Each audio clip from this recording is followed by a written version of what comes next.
परीक्षण का उपक्रम संपन्न हुआ देवी। अब आप बाहर आ सकती हैं।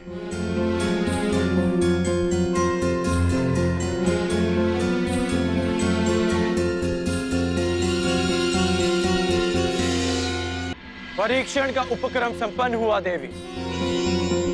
अब आप बाहर आ सकती हैं।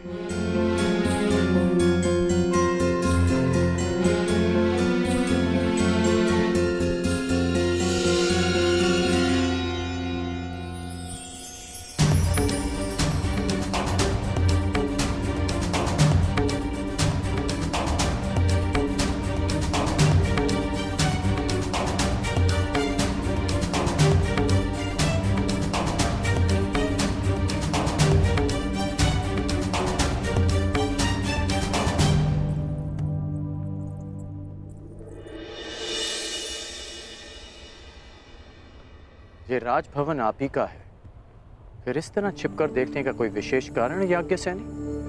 आपने मुझे कैसे पहचान लिया? आपकी दृष्टि से पहचाना। वो दृष्टि जो यहां किसी को ढूंढ रही है। स्वयंवर में भाग लेने वालों के अभ्यास स्थल पर परीक्षण दृष्टि रखने वाली स्वयंवरा पांचाली के अतिरिक्त और कौन हो सकती है? परंतु मेरी दृष्टि इतनी कुशल भी नहीं कि किसी को देखकर ही उसका परिचय ले ले। आपको अपना परिचय स्वयं देना होगा भद्र। मैं राधेकर। और आप स्वयंवर में भाग लेने नहीं आए।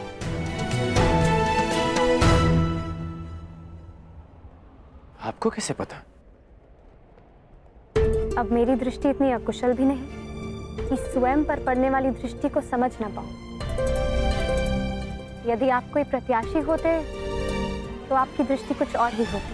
तो यज्ञ से राजकुमारी पांचाली चतुर भी है।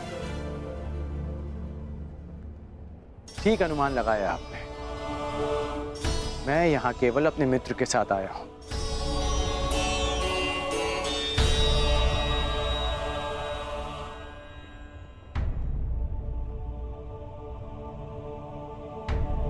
और आपके मित्र कौन हैं? युवराज दुर्योधन। ये राजसी विधियां और निमंत्रण मेरे लिए नहीं है और ना ही मेरी इनमें रुचि है। मैं राजपुत्र नहीं, भुगत ग्राम का सूत पुत्र हूं। मनुष्य का जन्म महत्वपूर्ण नहीं।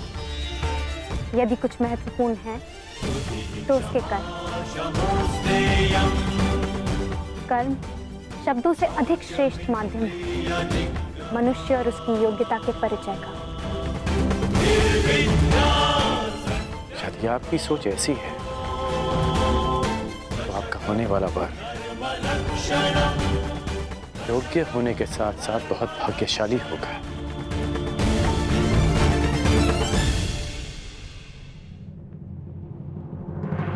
और आपकी योग्यता, आपका कौशल क्या है राधे?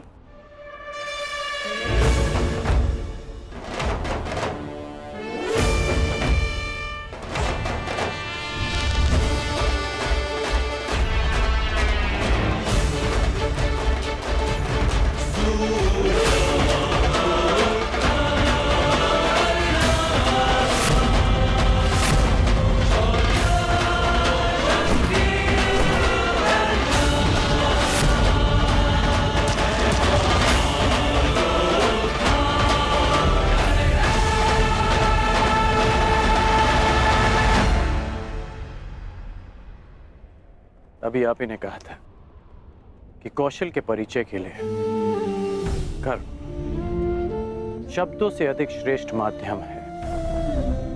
बिना देखे आपने लक्ष्य संधान कैसे किया? मैंने संधान लक्ष्य देखकर ही किया, आपके नेत्रों में देखकर।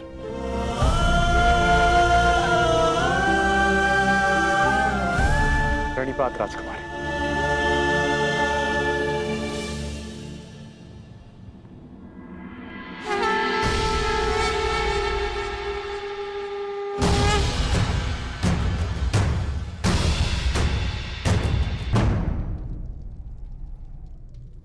कुछ एक प्रहर में तुम्हारे जीवन की नई यात्रा प्रारंभ होने वाली है सखी, परंतु तुम उद्विग्न हो। क्यों? क्योंकि सखा, आपसे मिलने से पूर्व मैं अपनी नियति को जानना चाहती थी, परंतु आपसे मिलने के पश्चात मुझे ये विश्वास हो गया कि जो नियति ने निश्चित किया है वो अवश्य होगा। निसंदेह। यदि मैं अर्जुन की भार्या बनने इस संसार में आई थी, तो फिर मैं जीवित क्यों हूं? यदि अर्जुन ही जीवित नहीं। तुम्हारा प्रश्न उत्तम है सखी, परंतु उत्तर नियति के पास है। और तुम्हें क्या प्रतीत होता है? अर्जुन जीवित है? तुम्हें क्या प्रतीत होता है? अर्जुन जीवित है?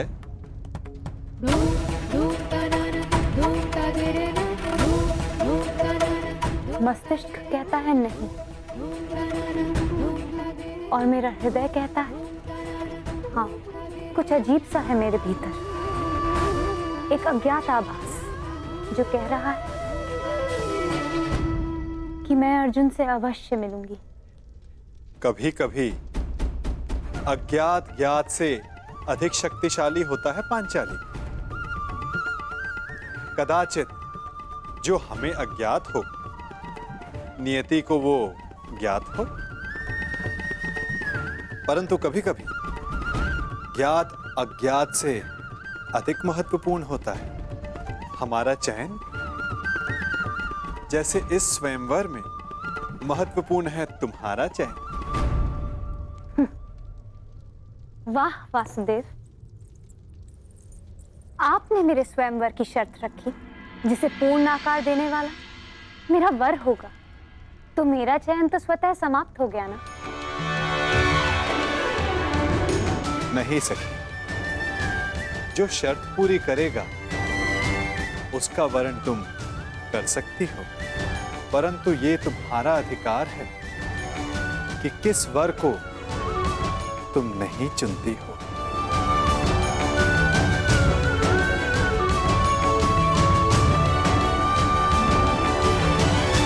हस्तिनापुर युवराज दुर्योधन गांधार नरेश शकुनी के साथ पधार रहे हैं।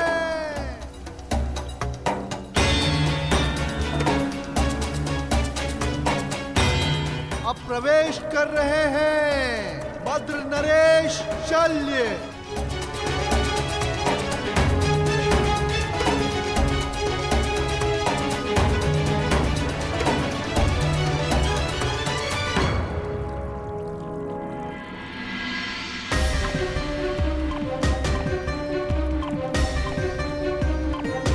मगध नरेश जरासंध।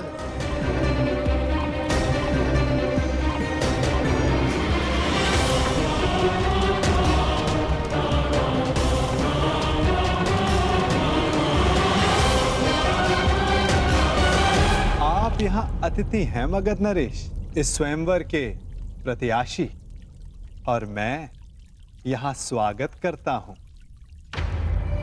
अब आप पर निर्भर करता है कि आप अतिथि की भांति मिलना चाहते हैं या हमारे मिलन के इतिहास का 19वां अध्याय रचना चाहते हैं।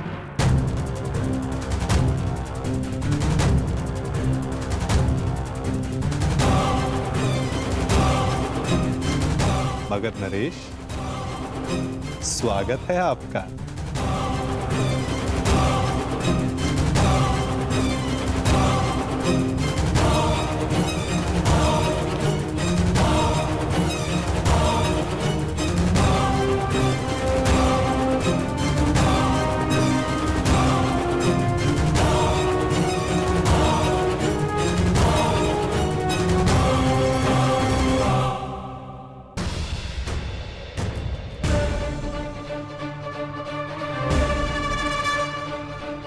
आप यहाँ अतिथि हैं मगध नरेश, और मैं यहाँ स्वागत करता हूँ। अब आप पर निर्भर करता है कि आप अतिथि की भांति मिलना चाहते हैं या हमारे मिलन के इतिहास का 19वां अध्याय रचना चाहते हैं। मगर नरेश, स्वागत है आपका।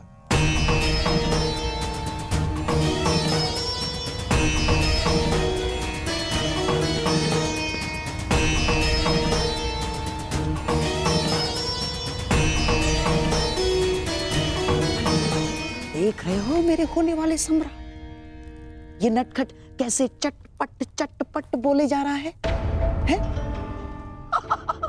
परंतु तुम घबराना नहीं, इस मायावी की माया को हरने के लिए ही मैं तुम्हारे साथ आया हूं। हाँ,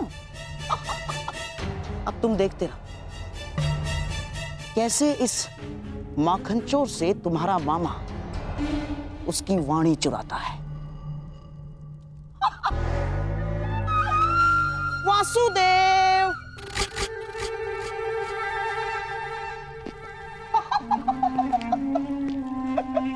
अरे गांधार नरेश, कैसे हैं आप? और ये क्या हाल बना लिया आपने अपना?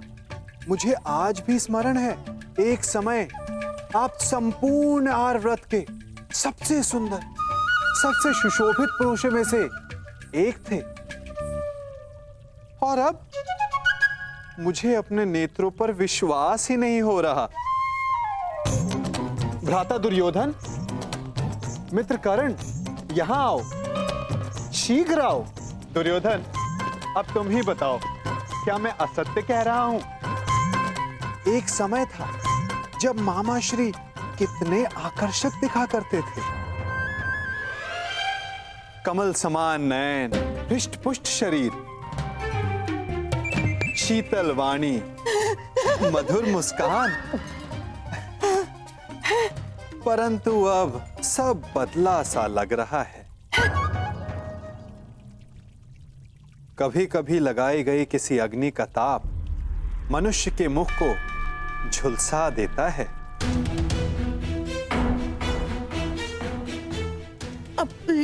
है ना दुर्योधन?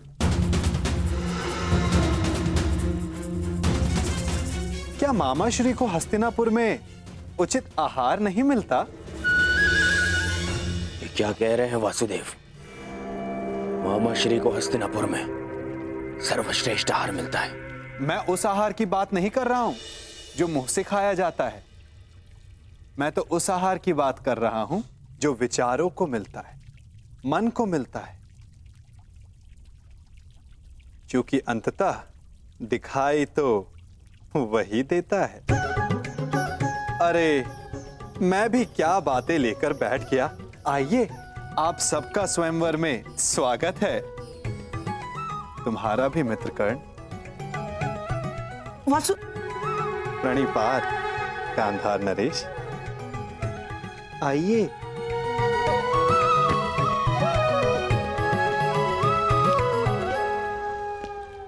तुम मेरे साथ आओ राधे। बहुत समय हो गया, सोचा तुमसे पूछ लूं कि सब कुशल मंगल है या नहीं। कितना महान चिंतक शकुनी, परंतु उतना ही लक्ष्यहीन, जैसे एक महान ब्रह्मास्त्र अपना मार्ग भूल गया हो कर्ण। जब तक अग्नि वश में होती मनुष्य को भोजन देती, यदि अग्नि वश से बाहर हो जाए तो मनुष्य का भोज कर लेती है ना कर्ण?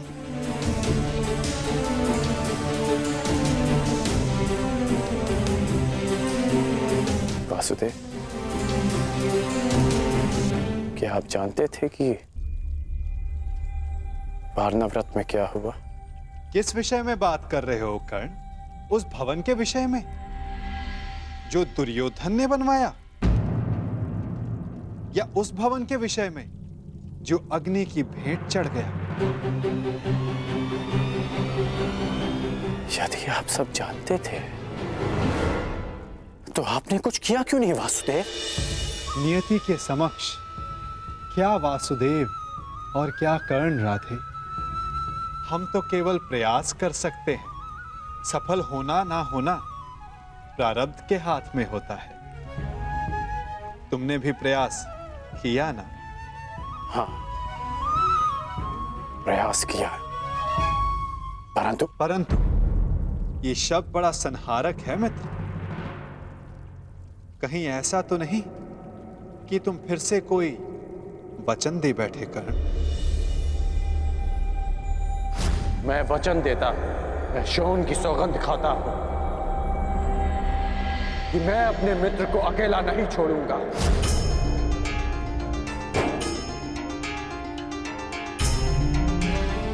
ओ कर्ण, मैंने कहा था कि वचन देते समय सावधान रहना, फिर भी दे बैठे क्यों? क्योंकि सबके पास वासुदेव जैसा मार्गदर्शक नहीं होता, और कुछ लोगों के पास तो शकुनी जैसे पथभ्रष्टक होते हैं। इसलिए मैंने अपने मित्र का साथ दिया और उसे वचन भी। यदि धनुष मध्य में से कच्चा हो तो धनुधर को घायल कर सकता है। योद्धा का खड़ग शत्रु के आक्रमण को रोक सकता है, परंतु समय के बवंडर को नहीं। कहीं ऐसा ना हो कि तुम एक असफल योद्धा सिद्ध हो जाओ कर्ण। योद्धा का धर्म युद्ध है, फिर वो उस युद्ध में सफल हो या असफल। और आप भूल रहे हैं वासुदेव कि मैंने पंख के स्थान पर पाषाण खंड होना चुना है। और मैंने क्या कहा था कि हमारा चयन ही हमारा भविष्य निर्धारित करता है कर्ण। स्मरण है? आपने मुझे यह स्मरण करवाने के लिए रोका है? नहीं, मैंने तुम्हें रोका है एक मंत्रणा देने के लिए कर्ण, कि स्वयंवर में तुम प्रतिभागी मत बनना। स्वयंवर में भाग लेने की मेरी कोई मंशा नहीं है। तो फिर मुझे वचन दो कि चाहे जो भी, तुम स्वयंवर में भाग नहीं लोगे। आप ऐसा क्यों कह रहे हैं?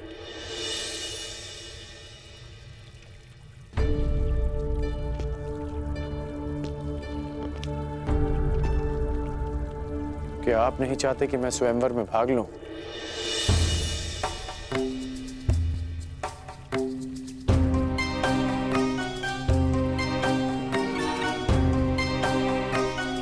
कहीं ऐसा तो नहीं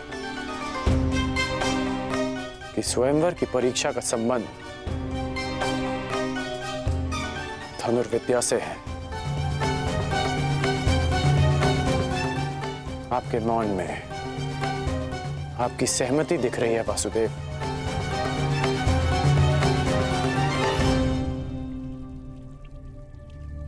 मैंने तुमसे एक वचन मांगा है राधे।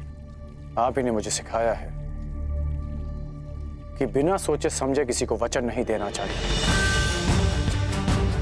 मैं स्वयंवर में भाग नहीं लूंगा, परंतु तब तक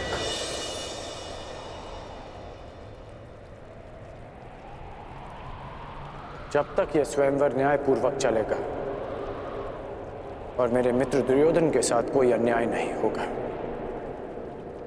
परंतु अन्याय हुआ तो ना मैं अपने धनुष को रोक पाऊंगा और ना ही मेरे बाण मौन रहेंगे।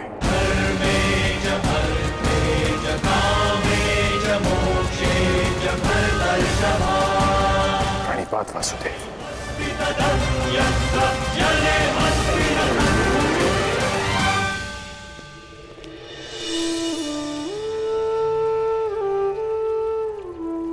कदाचित तुमने ये विचार दुर्योधन को वचन देने से पूर्व किया होता तो भविष्य कुछ और होता मित्र।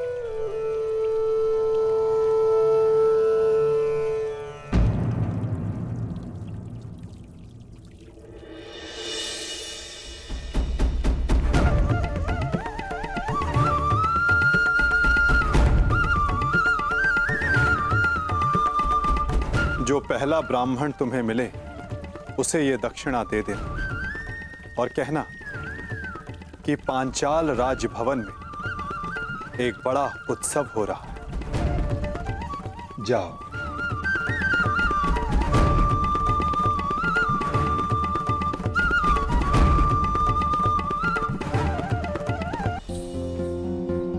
कहां से ढूंढूं ब्राह्मण? ये तो उनके भिक्षाटन का समय भी नहीं है। वो रहे ब्राह्मण।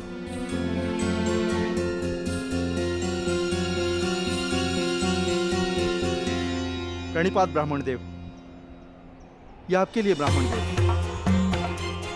एक संदेश भी है। राजमहल में एक बड़ा समारोह है और एक बड़ा भोज। अब पधारिएगा अवश्य। प्रणिपात।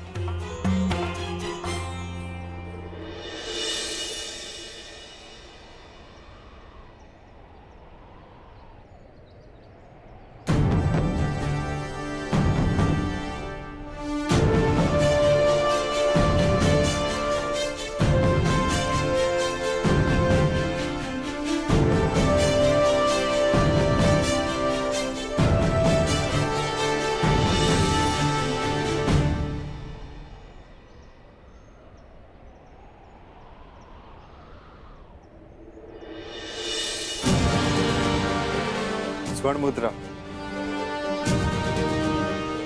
हमारी आवश्यकता के अनुसार भिक्षा मिल गई अर्जुन।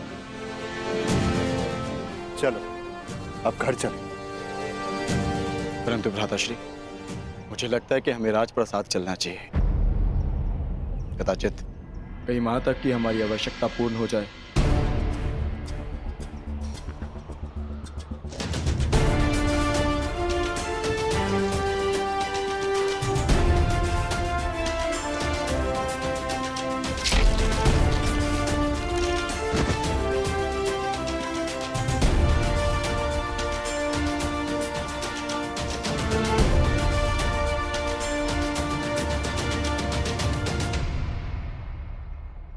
हाँ भ्राताश्री, कदाचित हमें वहां एक के स्थान पर 5 मुद्राएं मिल जाए। जब माताश्री कहेंगी कि आपस में बांट लो तो सुविधा हो जाएगी। अधिक लालच अच्छा नहीं है अनुज। भूखा रहना भी अच्छा नहीं है भ्राताश्री। आपने सुना ना, वहां भोज भी है। क्या आप अपने अनुज की क्षुधापूर्ति होते हुए नहीं देखना चाहोगे? यदि ऐसा है तो चलो। तुम्हें भरपेट भोजन करते हुए देखना भी बहुत बड़ा सुख है मेरे लिए। हम राजप्रसाद चलेंगे।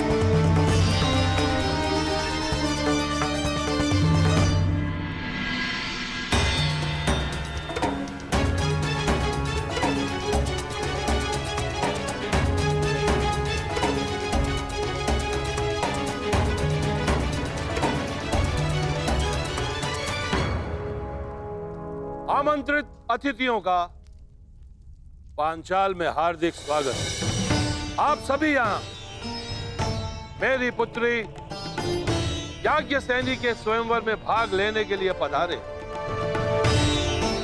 इसलिए मेरा भी यह कर्तव्य बनता है कि मैं स्वयंवर से आपका परिचय करवा दूं। मंडप के मध्य में वो जो स्थान आप देख रहे हैं, जो इस क्षण यव्यानिका से ढका हुआ है, वही वो परीक्षण है जिसमें सफल होने वाला प्रत्याशी मेरी पुत्री से विवाह कर सकेगा। परंतु निश्चित रूप से यह परीक्षण सरल नहीं होगा।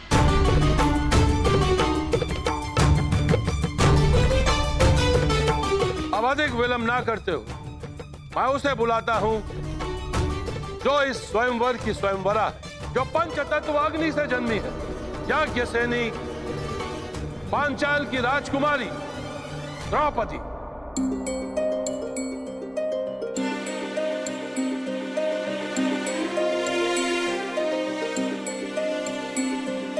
कुमारी चापि पाञ्चाली वेदी मध्यात् समुत्थिता सुभागा दर्शनीयाङ्गी स्वसीताय तलोचना।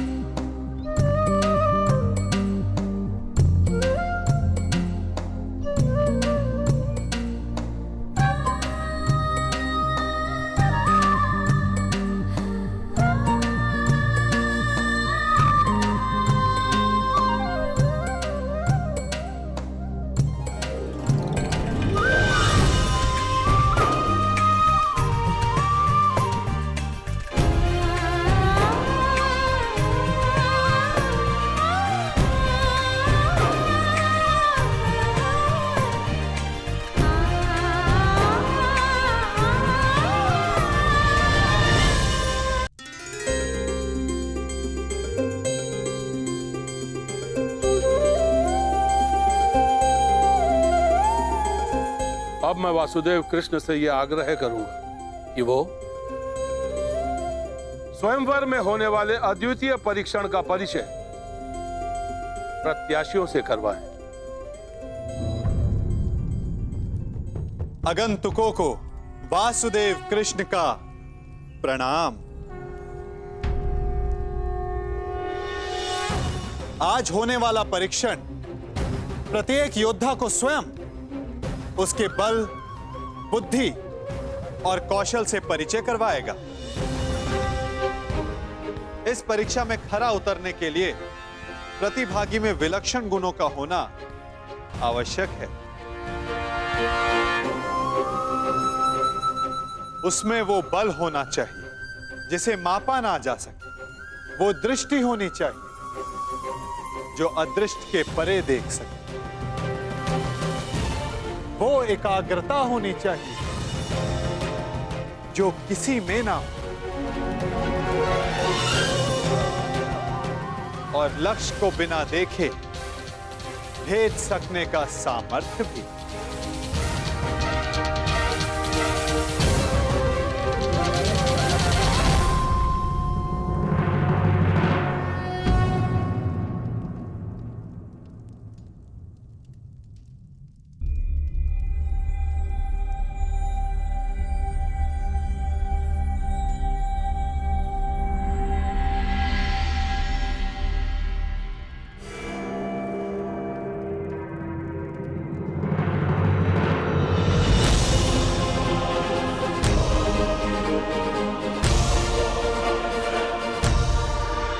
मुझे वचन दो कि चाहे जो भी हो, तुम स्वयंवर में भाग नहीं लोगे।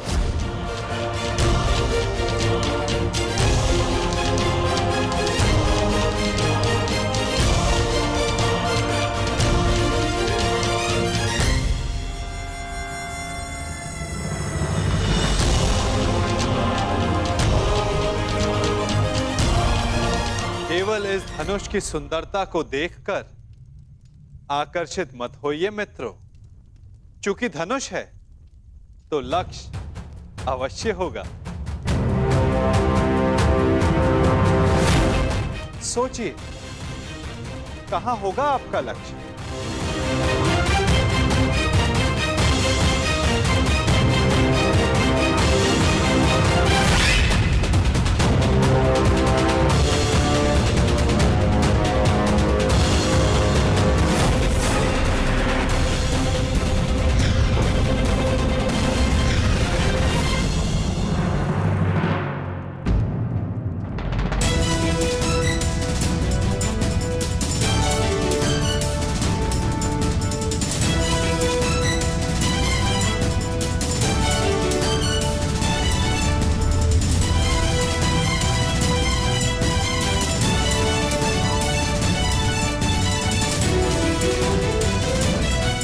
इस आकाश यंत्र में स्थित मीन की आंख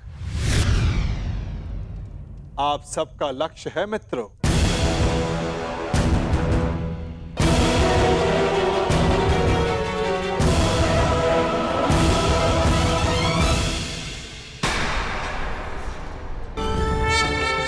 आकाश यंत्र में स्थित मीन की आंख आप सबका लक्ष्य है मित्रों।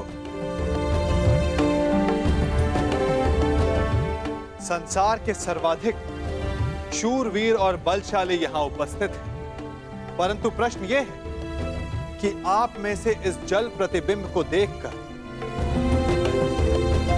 मीन की आंख का लक्ष्य कौन भेद सकेगा?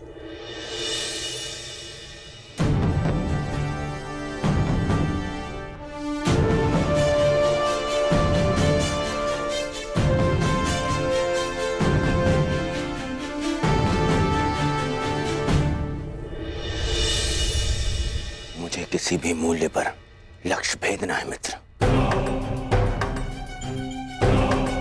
मुझे विजय प्राप्त करनी है।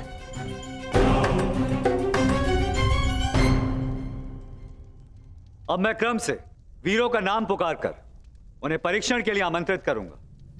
सर्वप्रथम भद्रराज शल्य।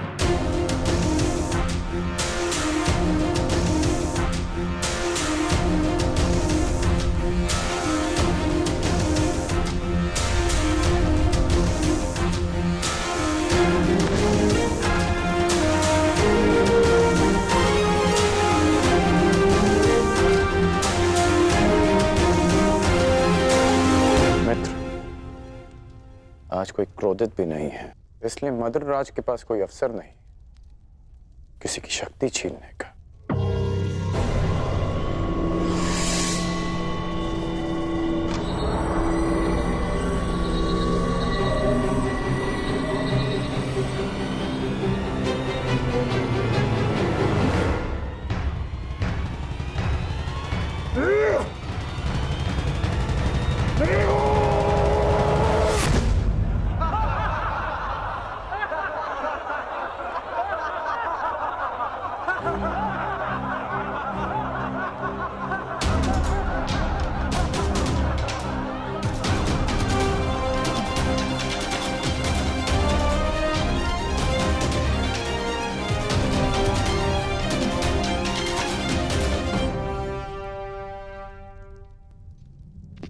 अगले प्रत्याशी काशीराज।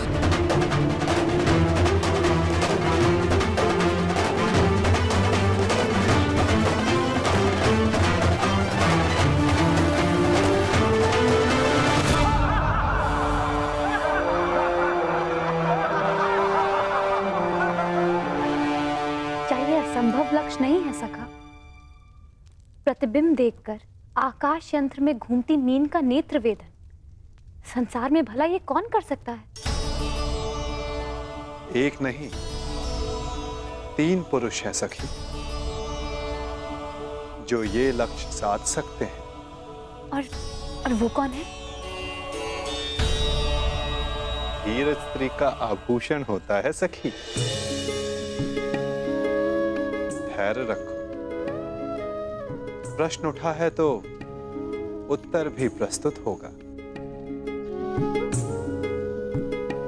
3 पुरुष ये लक्ष्य साध सकते हैं सखी। इस सभा में 2 उपस्थित हैं और तीसरा प्रवेश करने वाला है।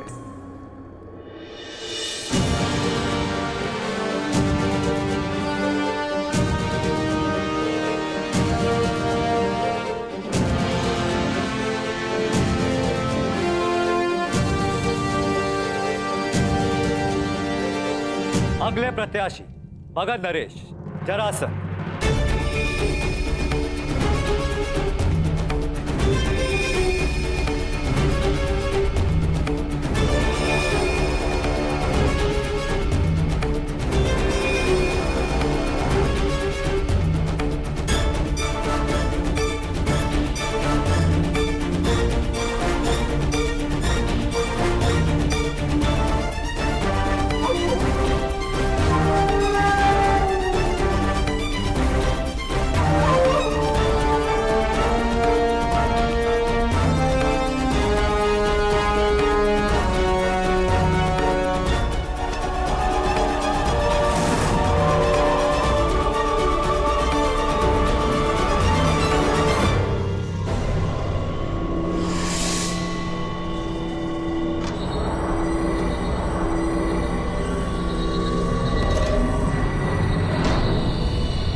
चलिए सखा, कम से कम ये विश्वास तो हुआ कि ये धनुष उठाया जा सकता है। वैसे सखा, क्या अर्जुन भी ये धनुष उठा सकते हैं?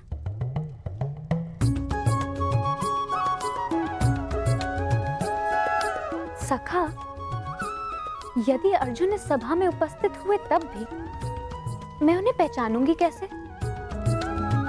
कैसे मुझे ये ज्ञात होगा कि वो यहाँ उपस्थित हैं? अर्जुन, परंतु सबका तो ये मानना है कि वो जीवित नहीं है। मैं ऐसा नहीं मानती सखा, क्योंकि मैं अभी तक जीवित हूं। तुम कहां जीवित हो सखी? तुम तब तक जीवित नहीं जब तक अर्जुन ना मिल जाए, यही ना? और यही तो मेरा प्रश्न है केशव, कि मैं उन्हें कैसे पहचानूं, जो मेरे जीवन का एक कारण है। जब वो क्षण आएगा, तुम्हें स्वयं अनुभूत हो जाएगा सखी। तुम्हें अपने भीतर श्वास का प्रवास अनुभव होगा। वो अनुभूति तुम्हें आनंद नहीं, पीड़ा देगी। वो पीड़ा जिसकी तुम्हें प्रतीक्षा है, वो पीड़ा जो तुम्हें आनंद से अधिक प्रिय लगे। क्या मुझे सच में ऐसा अनुभव होगा सखा? परंतु कब? कौन जाने, कदाचित अति शीघ्र।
क्या हुआ?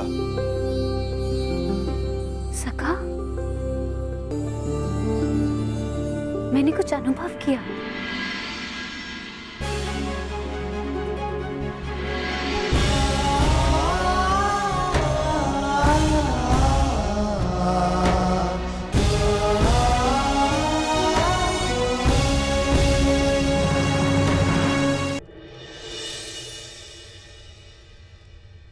ज्येष्ठ भ्राता,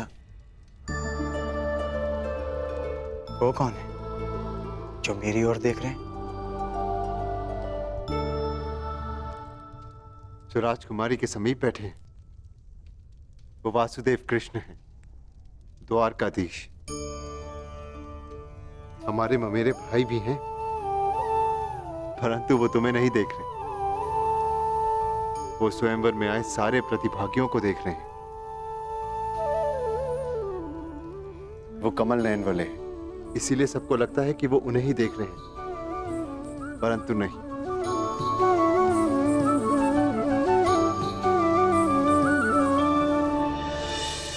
और अब मैं आमंत्रित करता हूं अंतिम प्रत्याशी, हस्तिनापुर के युवराज दुर्योधन।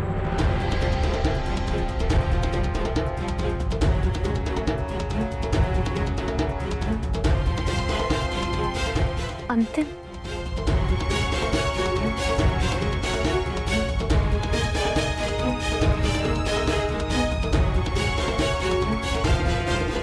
वो दिन कब आएगा जब मैं इस दुष्ट की छाती पर गदा से प्रहार कर पाऊंगा? शांत, ये माता श्री की आज्ञा है, स्मरण रखना। हमें यहाँ पर किसी की दृष्टि में नहीं आना है। हम यहाँ पर स्वयंवर देखने आए और कुछ दक्षिणा लेने, बस। मित्र, मैं जानता हूं कि तुम ये धनुष उठा सकते हो, परंतु स्मरण रहे कि तुम अपने पांव के मध्य तनिक दूरी बनाए रखना, ताकि तुम धनुष का बोझ संभाल सको। धनुष का एक भाग भूमि पर रखना, ताकि प्रत्यंचा चढ़ाते समय धनुष तुम्हारे हाथ से छूटे ना।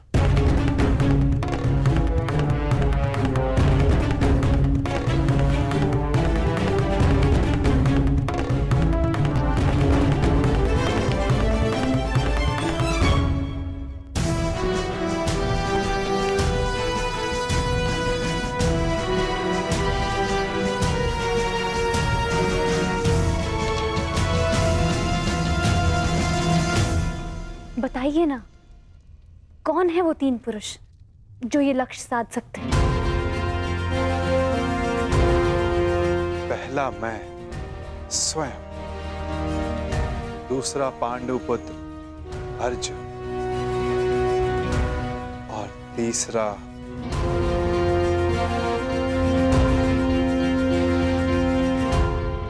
मैं राधेकर। मैंने संधान लक्ष्य देखकर ही किया, आपके नेत्रों में देखकर। कदाचित तीसरे वीर के लिए मैं आपका संकेत समझ गई हूं सखा।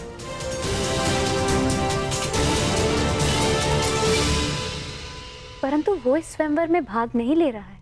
आशा यही है सखी, परंतु नियति क्या कहे कौन जाने।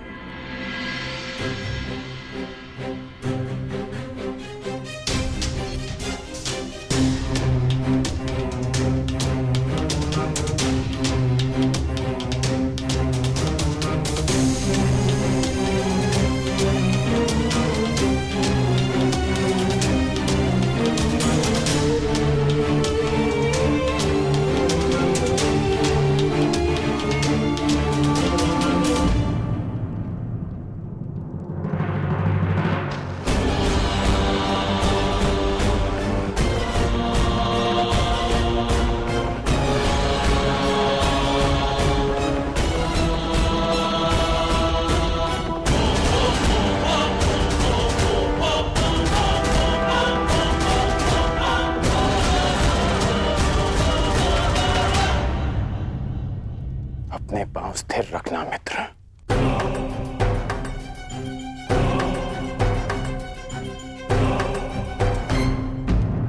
अब धनुष का एक भाग भूमि पर रखो।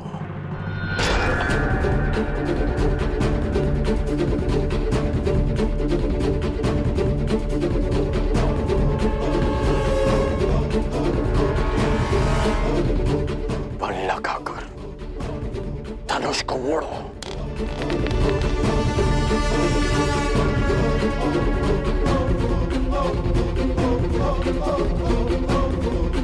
धैर्य रखना मित्र, तभी प्रत्यंचा चढ़ा पाओगे। ये दुष्ट कहीं लक्ष्य साध ना ले। नहीं भ्राताश्री, उसकी पकड़ दुर्बल है और प्रत्यंचा तेलीय है, दुर्योधन के हाथ से फिसल जाएगी।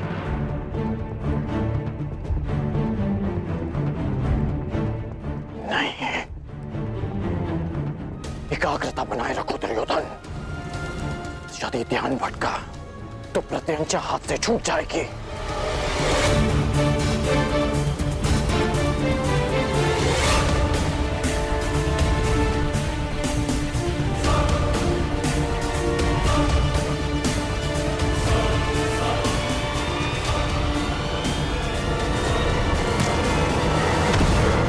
दुर्योधन!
क्या यही है संसार के सर्वश्रेष्ठ योद्धा?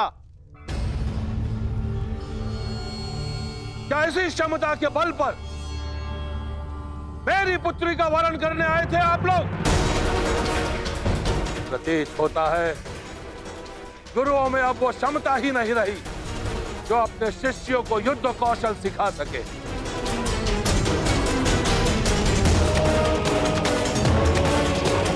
मेरी पुत्री का स्वयंवर अधूरा रह जाएगा, इस बात का दुख नहीं है मुझे, अभी तो खेद इस बात का है कि संसार के सर्वश्रेष्ठ योद्धाओं में से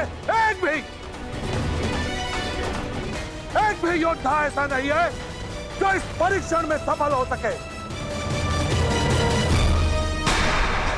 महाबली मानकर आप लोग अपने आप से छल कर रहे हो।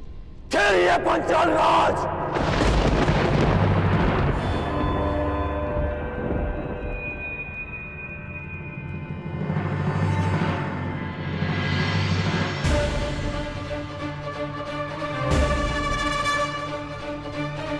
मैं स्वयंवर में भाग नहीं लूंगा, परंतु जब तक यह स्वयंवर न्यायपूर्वक चलेगा और मेरे मित्र दुर्योधन के साथ कोई अन्याय नहीं होगा। परंतु अन्याय हुआ तो ना मैं अपने धनुष को रोक पाऊंगा और ना ही मेरे बाण मौन रहेंगे।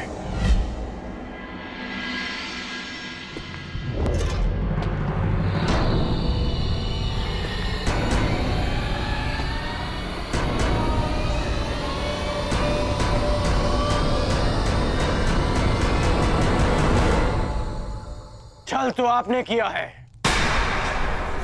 यदि आपको अपनी पुत्री के लिए एक धनुर्धारी चाहिए था तो शेष योद्धाओं को यहां बुलाकर अपमानित करने का छल क्यों किया आपने?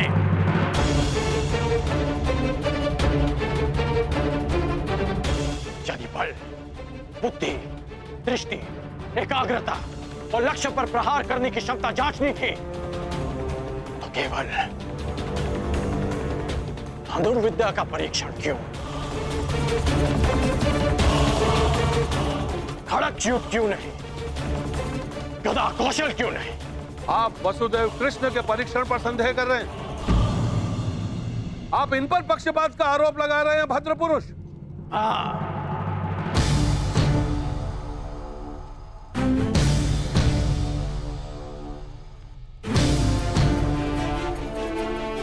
क्योंकि यह पक्षपात है। यदि यह गदा कौशल का परीक्षण होता तो मेरे मित्र युवराज दुर्योधन यहां उपस्थित सभी योद्धाओं को पराजित कर देते, परंतु नहीं, आपने यह परीक्षण एक पक्षीय रखा और उस पर आप महान गुरुओं की शिक्षा दीक्षा का अपमान कर रहे हैं। तो पांचाल राज, आपको आपकी ललकार का उत्तर अवश्य मिलेगा। एक शिष्य अपने गुरु के मान के लिए आपकी ललकार स्वीकार करता है।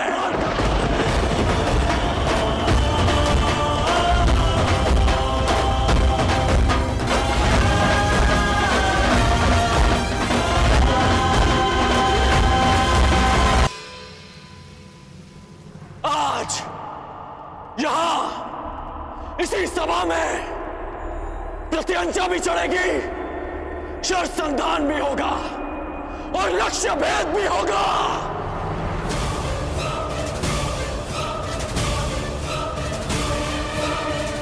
मैं परशुराम शिष्य राधेकर ये लक्ष्य भेद स्वयं करूंगा।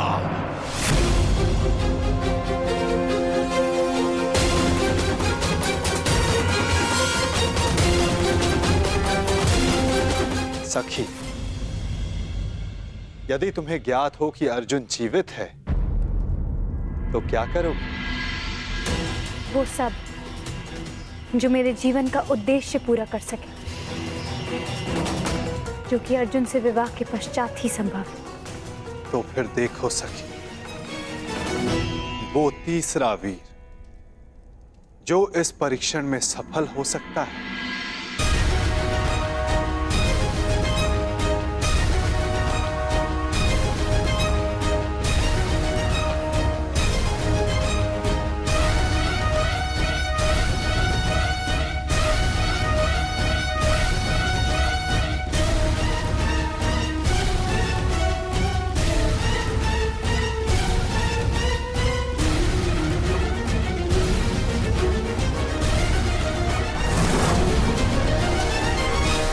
यदि कर्ण ने लक्ष्य संधान कर दिया सखी, तो तुम अपने जन्म का प्रयोजन सिद्ध नहीं कर पाओगे।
अद्भुत, अद्भुत कर्ण।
जो मैं कह रहा हूं उसका तात्पर्य समझ रही हो ना सखी?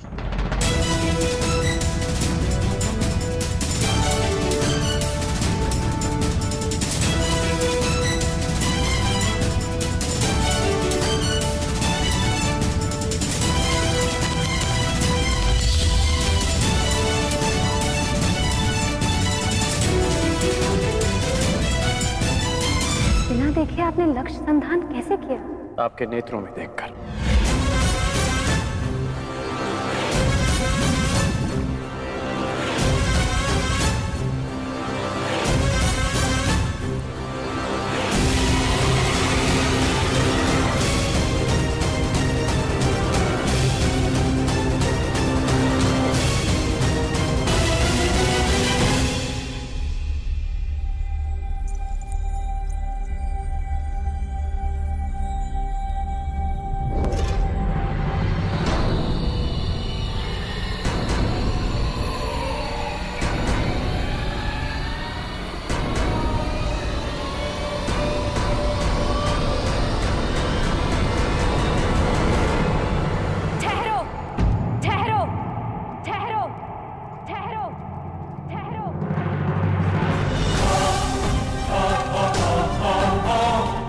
शरसंधान नहीं होगा।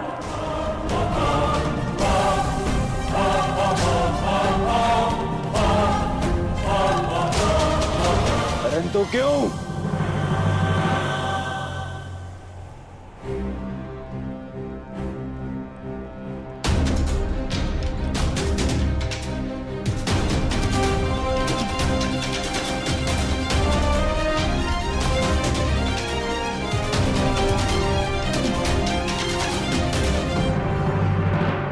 क्योंकि मैं एक सूत पुत्र से विवाह नहीं करूंगी।